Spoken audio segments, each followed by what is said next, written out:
салом бинандагони хабартиҷӣ, умедворам ҳама тансиҳату саломат ҳастед. иҷозати парвозҳои байналмилалӣ дар Русия 15 июл оғоз хоҳад шуд. муовини сарвазири ин кишвар Татьяна Голикова мегӯяд, ҳолон барои барқарор кардани парвозҳо бо се кишвар се омил муҳим аст. бемории COVID-19 бояд ба 100 000 нафар аҳолӣ тақрибан 40 нафар бошад.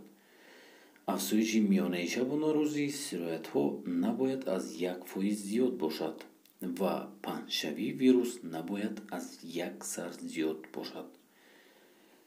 ин меъёрҳои гурӯҳи машварати эпидемиологҳо таҳия намуданд.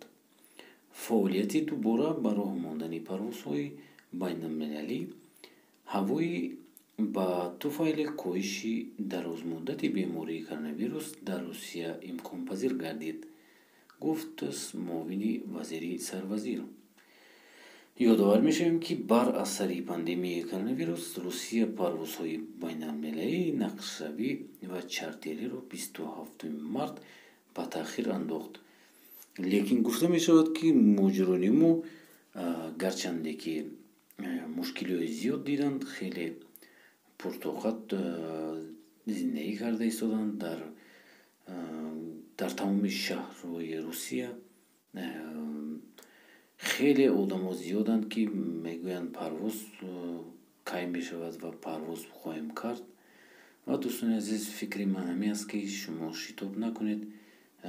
агар ҳозир равед, ба баргаштани шумо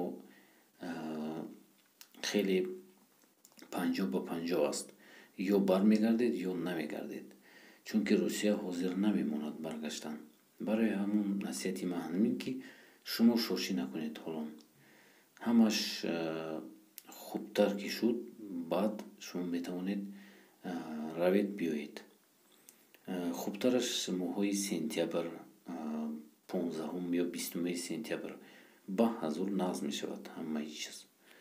саволҳое дошта бошед, нависед ҳатман.